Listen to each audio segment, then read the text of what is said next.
Welcome back, everybody, to another episode of the Blue View podcast. Today, we are here after the game against Spurs, which was another 0-0 draw. We've had a few 0-0 games this season already, which is something we'll get into. But yeah, I think we're all a bit deflated after today's game, to be honest. It was a very annoying game to watch. I'm sure you're annoyed too, listening to this, because we all watched it. So yeah, it's going to be interesting today. We've got quite a few talking points to go through on different subjects. But today we've got another guest on. It's not just me and Dubai today. We are joined by a very, very big and good Chelsea Twitter account. It's Cfcmod. Would you like to introduce yourself? Yeah, thank you so much for having me. It's been a very long time coming, but I'm glad to finally be on the podcast and I'm looking forward to it. Yeah, man, we're looking forward to having you on, and it's good as well, obviously, because you've got strong opinions on things. So it's good to sort of get you on, and we can have like a real good discussion here today. So yeah, I think we should just get straight into it, really. And I've got a few things written down here. Could start on anyone, really, but I think let's talk about the referee first before we start going into Chelsea specifically. Let's talk about the referee. Mod, what was your overall thoughts on his performance today? Because for me, I think this guy was just incredibly harsh to all our players. I think Spurs were making the most out of it because they knew that every time we went in for the ball or went in for a challenge, they were just down, and they knew the referee would give them, and the ref was handing out yellow cards left, right, and centre. There was even one at the end where it just summed up for me where Giroud came on. He literally jumped for the header. Rodon went down, and then he gave a free kick, and he literally did nothing wrong. So, I mean, what were your overall thoughts on the referee today? Yeah, honestly, if I speak honestly on this referee, I'm gonna go to jail or something because I was so frustrated. Paul Tierney, right? I was so frustrated. Like as you said, like the Spurs players, they had so much confidence in him giving them a foul. So any single challenge, if they scream at the referee, they're gonna get the foul. It was so frustrating. And each player they had like their first foul. It was given immediately a yellow card. They got a yellow card immediately, and just booking players left, right, center. There was the one for Timo Werner. We had the corner. He said no, it was a handball. He was just confused the whole game, and no one was helping him. His assistant referees, no one. So it was just very, very frustrating because it seemed like he was just what's it called, helping the sports players really. So yeah, it was very, very frustrating to watch. Yeah, what about yourself, Dubois? What did you obviously think about everything me and Mod have just said there? Anything to add in specifically or anything? Nothing specific. I guess it was just annoying, really. Like you guys have alluded to it. Every time it's a Chelsea player getting booked, it's a Chelsea player that's being penalised. Whereas when Spurs are on the ball, he's a lot more lenient with Spurs and the way when they're committing the fouls, etc. So I think it kind of, I wouldn't say it was that it was the referee was sort of the difference maker. I wouldn't say it changed the result in any way. I think it was just annoying in the sense that we weren't able to, the flow wasn't there on our side because the referee was interfering when he didn't really have to, and the cards and everything was unjust. So it was annoying, and at times it just felt like they had an extra man based off the referee. But I think at the end of the day, I don't think we can really like point to it as a deciding factor of the result. It was just quite an annoying thing about it. Yeah, and guys, we're definitely not, going at the referee as the main reason. There was a lot of actual main reasons why we didn't win this game, and one of them obviously was Mourinho and the way he set up. But there was things that we could have done, obviously, to cause more of a threat during the game. And I think the big talking point from today's game in specific really is Frank Lampard's in-game management. Now, for me, I've said this all along. I mean, people are always asking me, like, why don't you back Frank Lampard more? Why don't you think Frank Lampard's it? And the thing that I've always said is with Lampard is he's very inconsistent in game management. And it's just like when you see other elite top coaches, do you ever see them get something, wrong like all the time? Like, or in between games, like one game it'll be really good and then the other game it'll be really bad. No, they're consistently spot on with their substitutions and their timings. And I thought that was a big problem today. I mean, Mod, what did you think about the timings of the substitutions? Obviously, Pulisic came on around 70 minutes. And then I think Giroud came on at, was it 80 or something like that towards that sort of time. And then Havertz came on at 82 minutes. And I thought Havertz was an interesting one because I think Lampard actually said he was pretty much fit. So I was like, bit confused why he gave him like 8 minutes or so, including, injury time. And then with Giroud, obviously, I was watching Tammy, and this guy can't head a ball. He can't get on the end of a cross. And all he was doing was crossing. And like, for me, if our game plan was to just come out today and just cross because Spurs were sitting back, why didn't we start Giroud in the first place? You know what I mean? Or at least, if Lampard saw that was what was happening, then bring him on at half time. He never makes half time subs, and that's a problem for me. When we need him to make subs at the correct timings, he isn't doing it. So, like, what's your thoughts on Lampard's in-game management? Yeah, there's something you said that I want to point out is the consistency with Frank Lampard. The times where he's spot on and the times where he's just completely off. And this is one of those days where he's been completely off. And like you said, from the first half, you could tell anyways, the game plan was play to the wings, cross the ball, try and get a header or something. That was the game for like the entire first half. He was spamming crosses. Tammy could not do anything with the crosses. He just seemed very, very feeble and weak, and the game was screaming for Giroud. I was very, very surprised that he didn't come on straight away in the second half. I was like, this game is screaming for Giroud. We know how he plays. We know what he can do. So yeah, it was very frustrating because he came on late anyways, and then the game changed by that time. When Giroud came on, he could barely get the same crosses that Tammy was getting. I feel like once you see that your player is struggling, maybe the first time, okay. Second time, okay. But the third time, that's it. You take him off. So, yeah, the management was very, very poor. And with Werner on the wings, I'm still not a fan of this guy on the wings, honestly. But I feel like, yeah, we had to improvise because Pulisic was not fit. But, yeah, it's just very frustrating. His management and his decisions, the timing is so key. And he was very, very off with the timings because that changes the entire game. Yeah, exactly. I think we can all agree, and well, I think you'll agree that the times of the substitutions just weren't right today, were they? It was all a bit of a mess. Yeah, exactly. And it really annoyed me today, more than any other game. It's because I think Lampard, I mean, I've always given credit to Lampard. I think he's done a great job so far. But one thing he needs to improve on is his in-game management. Like you said, it's almost as if every single time in every single game he waits for the situation to escalate before making the change. Which you look at other managers like Mourinho, they're ruthless. They'll make changes at half time. They'll make changes. I mean, I can't remember the last time. I guess the last time Lampard made a half-time change would have been Hudson-Odoi at West Brom. And then you look at the impact Hudson-Odoi goes and scores. And I think that's another thing. I think to touch on what Mod said there, I didn't think we had to improvise with Werner. I mean, on the wing when Hudson-Odoi is not even in the squad, it's a bit of a weird one. But I think that's another topic we don't really have time to get into. But yeah, like you guys said, I think in-game management needs to improve. I've been a massive advocate for Giroud. I don't need to go into it. But, Pulisic, Giroud, they need to be on after 50, 60 minutes. Because what use is 15, 20 minutes going to do? What changes can you make? How can they implement the change? I don't know. So I think in-game management definitely needs to improve.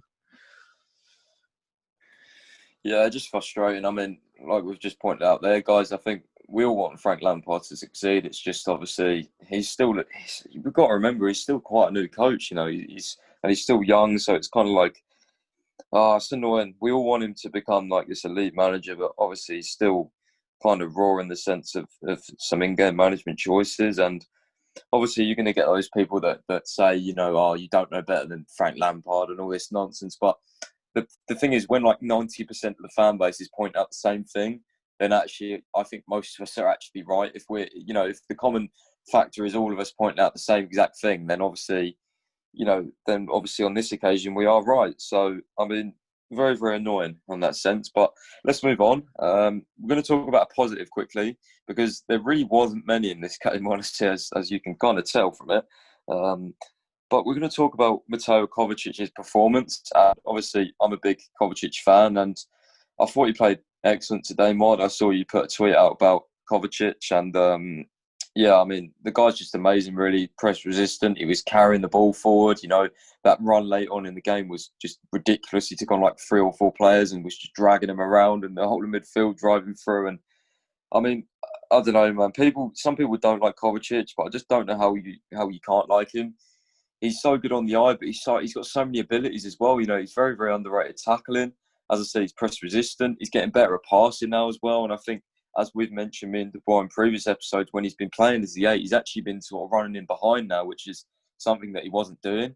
You know, you've seen Ziyech link up with him in I think it was the Sheffield game, where he like running behind, cut it back for Tammy. He wasn't doing that before. So I think Kovacic is a player that's improving every game. Do you agree with that, Mod? Yeah, spot on. I mean, he was our player of the season for a reason.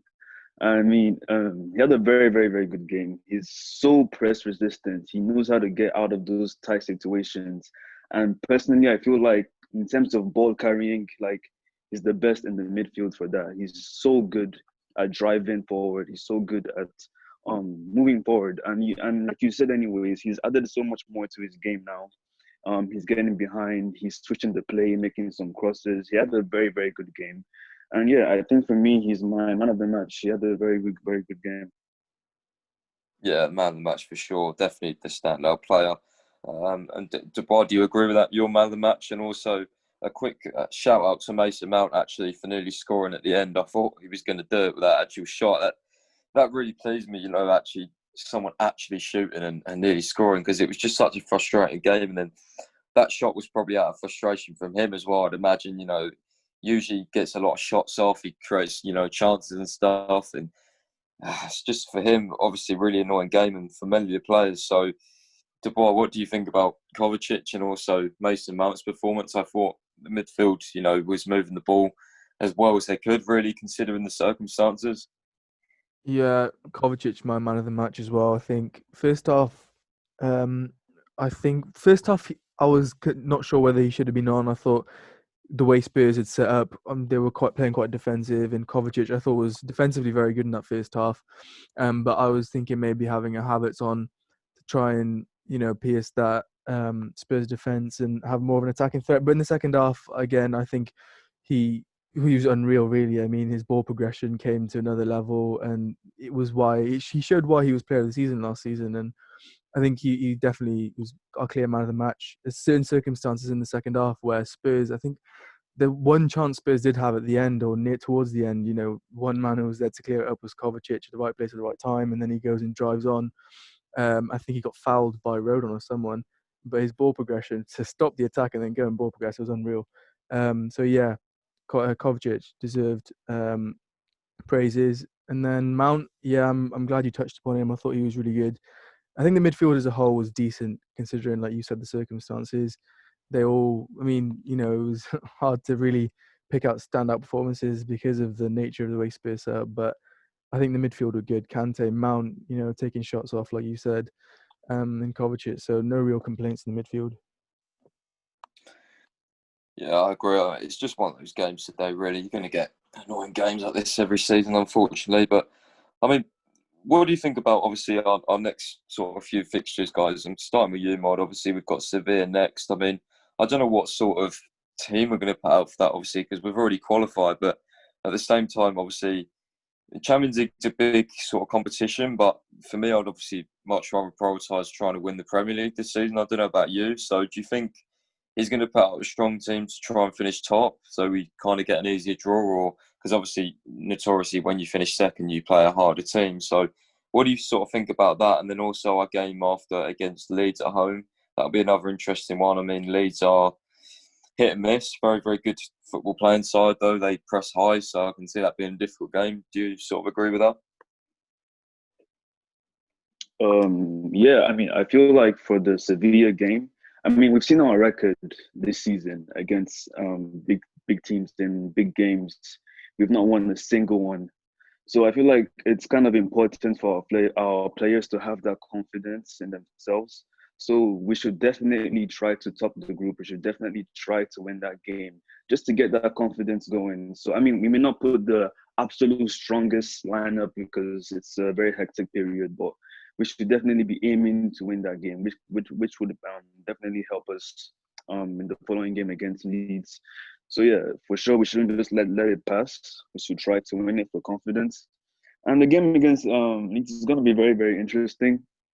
I feel like they're a very, very confusing side. They're so weird with the way they play. They concede a lot, they score a lot. So it's going to be very, very interesting for sure.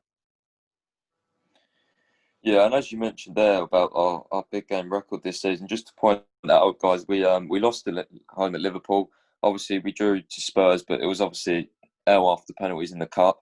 Then we do 0-0, 0-0, and 0-0 against Sevilla United, and now Spurs at home today. So a lot of draws, which to me actually shows obviously proof of the balance. Because obviously before, I mean, we would have just won or lost these. To be honest, to be honest with you, obviously, because we wasn't having the balance. We was either just winning or losing. It was like all over the place really. We was either scoring loads or conceding loads or both, and it was just kind of all over the place. So I mean, draws are never nice, but it's kind of nice to see the sort of, I don't know. Do you get where I'm coming from? The sort of like stability, I guess. Yeah, Like we're not losing some, them, but we're not winning them. something It's that's kind of like been it's kind of annoying, isn't it? But it's nice in a way that we're not bloody losing these games. So I don't know. yeah.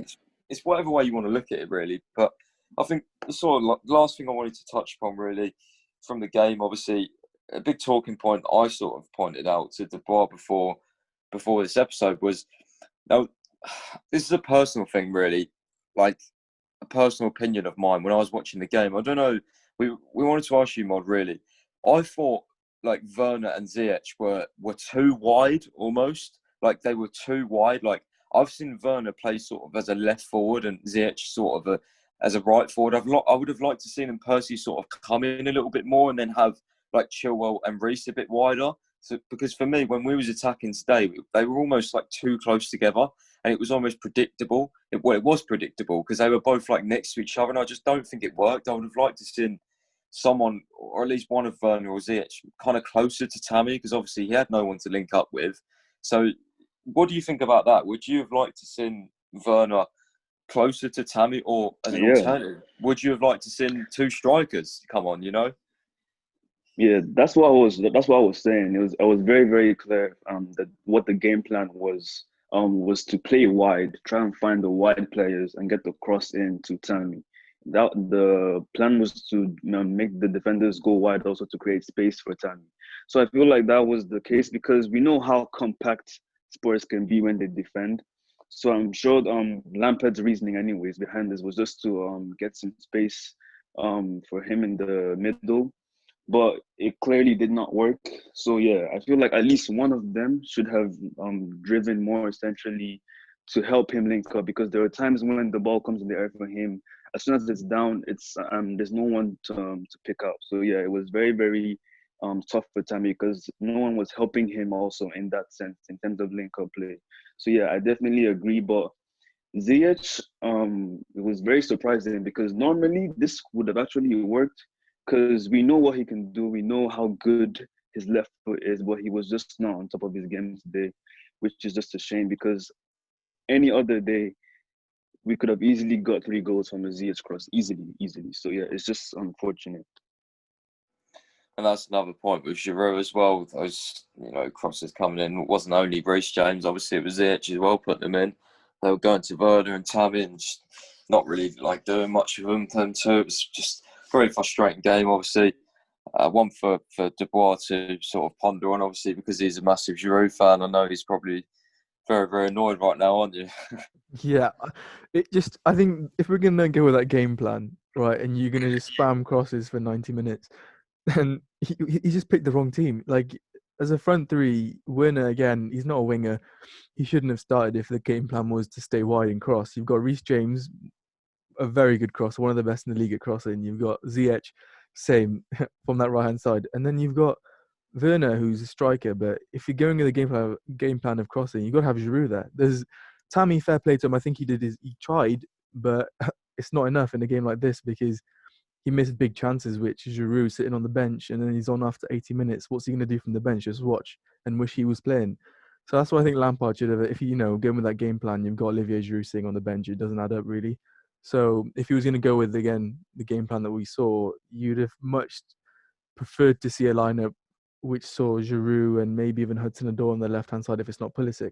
So again, it's confusing considering the people we have on the bench and who weren't playing. So yeah, I mean, again, like Mod said as well, I think Tammy didn't really have anyone to feed off either. To be fair, the service he was getting, the link up was quite hard, unless you're going to have, say, Werner closer to him. But yeah, I could just go on for hours, but if you're going to play that game plan, there's no one better to have than Giroud. That's the end of it, really. Yeah. And one last thing before we end this episode, guys, I want to ask both you and Wad and Dubois, obviously, both you two, about Callum Hudson-Odoi. Obviously, to be honest with you, I'm not even going to talk because I'm sick of talking about it. I've talked about this guy so much and how good he is, but I'm bored of the politics, obviously, between him and whatever's going on with Lampard and in and out the squad. I'm bored of it now, to be honest. But what do you think, Mod, about obviously his exclusion today? And as Dubois said, do you agree with him? Obviously, Dubois said like Werner's not a left winger. Would you have liked to see Hudson-Odoi start today? You know, because he's obviously, maybe it would have worked. You know, mate, we was crying out for Pulisic coming on and taking people on. Well, who's the other left winger that takes people on? Hudson-Odoi, and he's not even in the squad. So we didn't even have that option off the bench today. So what are your thoughts on that? Only quick thoughts, because you know we're all sick of talking about it, to be honest. Yeah, exactly. I feel like Hudson-Odoi, he had a good game in the Champions League, something to actually build momentum on. And the next game, he's not even on the squad. So yeah, it's just it's just very, very sad to see. I mean, we do have a very, very big squad, and I'm pretty sure Lampard just put Pulisic over him. But at the same time, he was on decent form. He could have fed off that form, but he didn't get the chance. So yeah, that's all I have to say. It's just so sad to see. You have to feel for him. Yeah, I agree. Jabbar, do you want to add anything on to that? No, I think that's, hit the nail on the head perfectly, really. There's not much to add to it. And I guess we just have to move on to the next game now, get this game out of our head. Like Hudson-Odoi, he's someone who we were tired of mentioning how many chances he should be getting. And then whenever he gets a chance, he produces. He's West Brom, scores, Champions League scores. What else can this guy do to make the bench, let alone start games? I mean, yes, Pulisic's back now, so even his chances are going to be reduced even more. You got to feel for him, really. And I mean, I would have started him on the wing ahead of Werner if Pulisic wasn't going to start. But we're tired. I think we're all tired of, staking our claim for Hudson-Odoi. He's been going for too long, and I just feel bad for him at this point. Yeah, and that's pretty much it for the episode, guys. Obviously, hopefully we see Hudson-Odoi against Sevilla. So yeah, hopefully that happens at least for the Hudson-Odoi fans, because we all really like him. Obviously, he comes to the academy, etc. So yeah, hopefully you enjoyed this episode. If you have, make sure to leave a like and subscribe. And if you listen on Spotify, thank you very much for listening. Thank you for Mod for coming on. Mod, would you like to add anything else? We will put all your links down below in the description as usual. Yeah, anything to add? Oh no, yeah, it was a huge pleasure for me to come on here, and I'll happily come back again. And so yeah, hopefully we can bounce back from this and better times ahead. Hopefully, thank you so much for having me. Exactly, we got to keep the positive vibes going if we can, even though if we're all stressed, So yeah, guys, thank you for listening, and we will see you in the next episode. Goodbye.